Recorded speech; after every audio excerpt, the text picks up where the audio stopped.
जम्मू कश्मीर में चुनावी कयासबाजी को मिली हवा। 24 जून को जम्मू कश्मीर के सभी 14 राजनीतिक दलों के साथ पीएम मोदी की बैठक। कोरोना नेगेटिव रिपोर्ट की मांग के साथ दिया गया सभी को न्योता।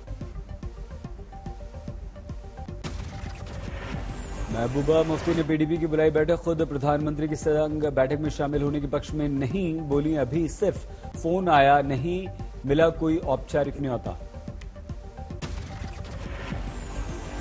बैठक में होगा फैसला। बतौर गुपकार के प्रतिनिधि फारूक अब्दुल्ला प्रधानमंत्री के साथ बैठक में शामिल होंगे या महबूबा खुद लेंगी हिस्सा। पीएम की बैठक से पहले 22 जून को गुपकार अलायंस की बैठक। नेशनल कॉन्फ्रेंस भी इसी दिन पीएम की बैठक में शामिल होने का करेगी फैसला। जम्मू कश्मीर कांग्रेस ने सर्वदलीय बैठक का किया स्वागत। कहा, बैठक के लिए नहीं मिला हमें कोई भी न्योता। पीएम मोदी ने आज मंत्रियों के विभागों की समीक्षा बैठक पर चर्चा की। बैठक में गृह मंत्री अमित शाह, रक्षा मंत्री राजनाथ सिंह, केंद्रीय मंत्री धर्मेंद्र प्रधान, पीयूष गोयल, प्रहलाद जोशी शामिल। चिराग पासवान ने चाचा पशुपतिनाथ पारस को उनके संसदीय क्षेत्र में घेरने की तैयारी की। 5 जुलाई को पिता रामविलास पासवान के जन्मदिन पर हाजीपुर से निकालेंगे आशीर्वाद यात्रा। दिल्ली में चिराग गुट के राष्ट्रीय कार्यकारिणी के सदस्यों की बैठक। मीटिंग में सभी को आजीवन दलितों, पिछड़ों, अल्पसंख्यकों, गरीबों के उत्थान के लिए काम करने की शपथ।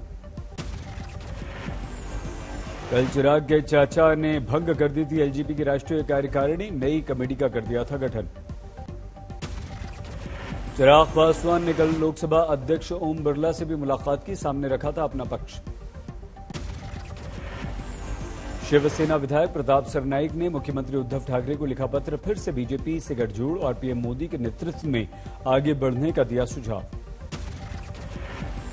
शिवसेना विधायक प्रताप सरनाइक के अनुसार निकाय चुनावों से शिवसेना बीजेपी के गठजोड़ की हो शुरुआत। शिवसेना नेता की दलील, महाआघाड़ी सरकार में सिर्फ एनसीपी कांग्रेस का हुआ विकास। एमएलए ने पत्र में लिखा, बीजेपी से जुड़ने पर केंद्रीय जांच एजेंसियां आपको परेशान भी नहीं करेंगी।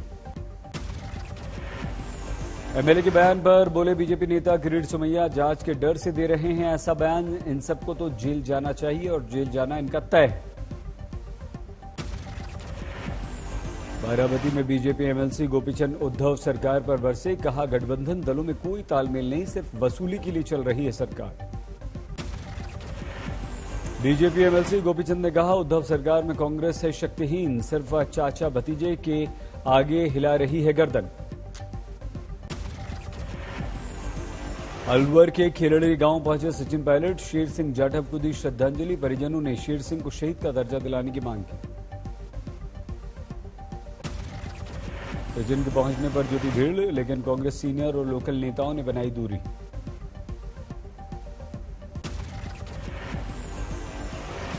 सोनीपत में ग्रामीणों ने की पंचायत। सिंघू बॉर्डर पर एक तरफ का रास्ता खोलने की मांग। 10 दिनों का दिया समय। कहा, किसानों की मांगों के साथ हैं, लेकिन रास्ता बंद होने से हो चुके हैं परेशान। इटावा में एसपी के अध्यक्ष अखिलेश यादव ने ठोकी ताल। कहा, 2022 में यूपी की जनता बीजेपी को हटाने को है तैयार, चाहे कोई भी चेहरा लाए बीजेपी। अखिलेश ने कहा, अपना संकल्प पत्र पढ़े बीजेपी। किसानों की आय दोगुनी करने के लिए अब तक क्या किया। अखिलेश यादव ने पीएम मोदी पर उठाई उंगली। कहा, जिस प्रदेश के पीएम और सीएम दोनों हों, वहां व्यापारियों के लिए कितना इन्वेस्टमेंट हुआ ये बताएं पीएम मोदी। अखिलेश यादव ने पेट्रोल डीजल के बढ़ते दामों का उठाया मुद्दा। सरकार को महंगाई कंट्रोल करने में बताया विफल। समाजवादी पार्टी ने यूपी में जिला पंचायत अध्यक्ष के चुनाव में सरकारी मशीनरी के दुरुपयोग का लगाया आरोप। कहा, प्रदेश में बीजेपी नहीं, हर जिले के डीएम एसपी लड़ रहे हैं प्रदेश अध्यक्ष का चुनाव।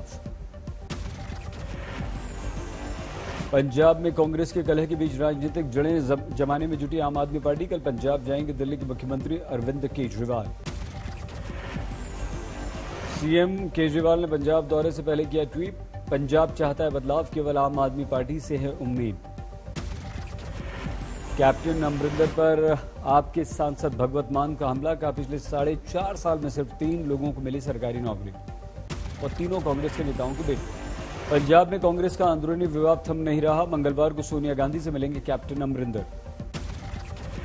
अगले हफ्ते नवजोत सिंह सिद्धू भी आएंगे दिल्ली, कांग्रेस आलाकमान से मिलेंगे। यूपीएससी इंजीनियरिंग सर्विसेज का शेड्यूल जारी, 18 जुलाई को होगी परीक्षा। यूपीएससी इंजीनियरिंग सर्विसेज के परीक्षार्थी यूपीएससी की वेबसाइट पर देख सकेंगे पूरा कार्यक्रम। यूपीएससी सिविल सर्विसेज 2021 की प्रारंभिक परीक्षा की तिथि में बदलाव, अब 27 जून के बजाय 10 अक्टूबर को होगी परीक्षा। यूपी में कंबाइंड मेडिकल टेस्ट 2021 की परीक्षा अगली अधिसूचना जारी होने तक स्थगित। त्रिपुरा में 10वीं और 12वीं की परीक्षाएं रद्द, स्थिति सामान्य होने पर होगी परीक्षा। देश में कोरोना की दूसरी लहर पड़ी धीमी, पिछले 24 घंटों में सिर्फ 58,419 मामले। 1,576 लोगों की हुई 24 घंटे में मौत। देश में कोरोना की अब तक 3,87,717 लोगों की हो चुकी है मौत।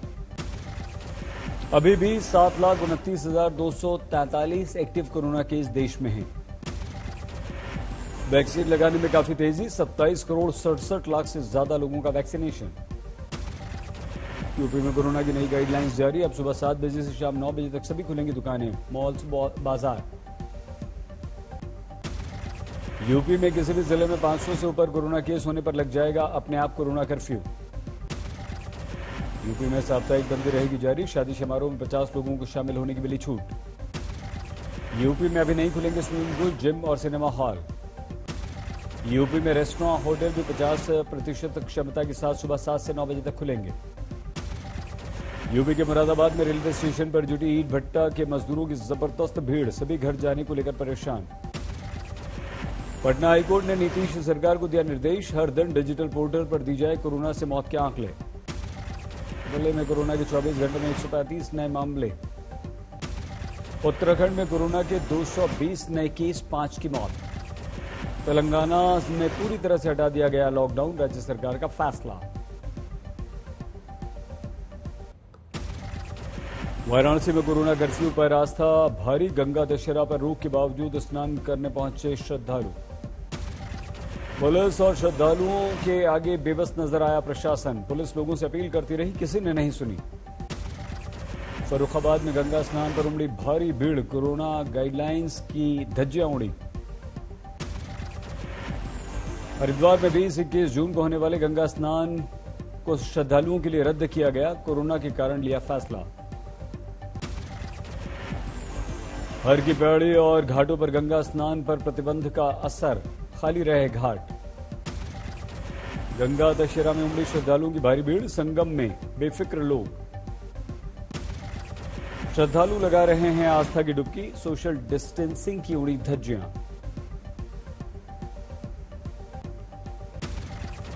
कन्नौज के मेहंदी घाट पर भी उमड़ी श्रद्धालुओं की भीड़, कोरोना प्रोटोकॉल के सारे नियम टूटे।